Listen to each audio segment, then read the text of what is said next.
Assalamualaikum warahmatullahi wabarakatuh. Kami dari kelompok 3 ingin memaparkan hasil mini riset kami yang berjudul Manajemen Pengadaan Sumber Daya Manusia pada PTPN 2 Tanjung Morawa. Perkenalkan, nama saya Wiranda dengan NPM 2105160343. Perkenalkan, nama saya Nimasari dengan NPM 2105160326. Perkenalkan, nama saya Rian Balar Fandi dengan NPM 2105160342. Baiklah, di sini saya akan memaparkan latar belakang. PTPN 2 Tanjung Morawa merupakan sebuah perusahaan yang bergerak di bidang perkebunan kelapa sawit yang memiliki peran penting dalam industri pertanian di Indonesia. Sebagai perusahaan besar, PTPN 2 Tanjung Morawa memiliki kebutuhan yang signifikan akan sumber daya manusia yang berkualitas dan sesuai dengan kebutuhan perusahaan. Oleh karena itu, manajemen pengadaan sumber daya manusia menjadi hal yang sangat vital dalam memastikan kelangsungan dan kesuksesan operasional perusahaan. Rekrutmen menjadi tahap awal dalam manajemen pengadaan sumber daya manusia di PTPN 2 Tanjung Morawa. Proses rekrutmen dilakukan secara selektif untuk menarik individu yang memiliki potensi, keterampilan, dan pengalaman yang sesuai dengan kebutuhan perusahaan. Selanjutnya, seleksi merupakan tahap penting dalam memilih calon karyawan yang paling sesuai dengan posisi yang tersedia. Proses seleksi dilakukan dengan cermat dan objektif untuk memastikan bahwa hanya individu yang memiliki kompetensi dan kualifikasi yang tepat yang diterima. Baiklah, di sini saya akan membacakan tinjauan pustaka. Rekrutmen adalah proses mencari, mengadakan, menemukan, dan menarik calon pelamar kerja untuk bekerja dalam suatu perusahaan. Dessler 2009, Walker 2009. Mendefinisikan rekrutmen sebagai proses menarik calon karyawan yang sesuai dengan perencanaan sumber daya manusia dengan jumlah karyawan yang cukup dan kualifikasi. Yang sesuai, perusahaan perlu memiliki kualifikasi spesifik sesuai kebutuhan untuk mengisi posisi kosong, sehingga pelamar dapat mengajukan lamaran dan dipilih sesuai dengan kualifikasi tersebut. Proses ini dipantau oleh pihak perusahaan untuk memastikan mendapatkan karyawan yang diinginkan. Kepa et al. 2014. Orientasi dan penempatan. Sunyoto 2012 dalam Montolalu et al. 2016 mengungkapkan bahwa orientasi merupakan suatu program yang bertujuan untuk memperkenalkan pegawai baru pada peran-peran mereka, organisasi, kebijakan-kebijakannya, nilai-nilai, keyakinan-keyakinan, dan rekan kerja mereka.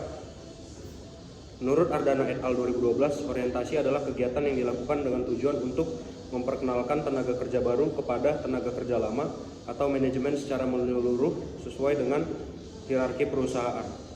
Terima kasih. Saya akan memaparkan tentang profil perusahaan.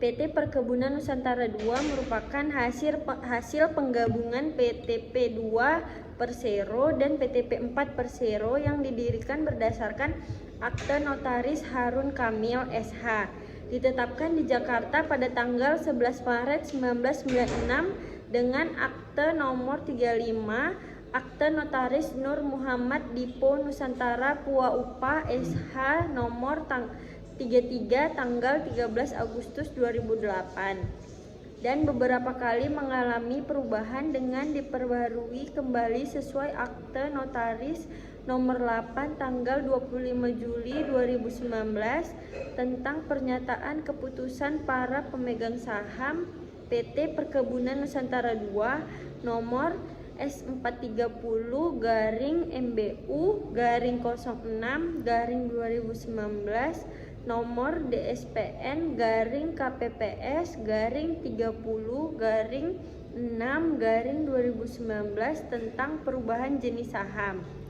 dan perubahan anggaran dasar PT Perkebunan Nusantara II yang dibuat oleh Notaris Nanda Faus Iwan SH MKN berkedudukan di Jakarta Selatan.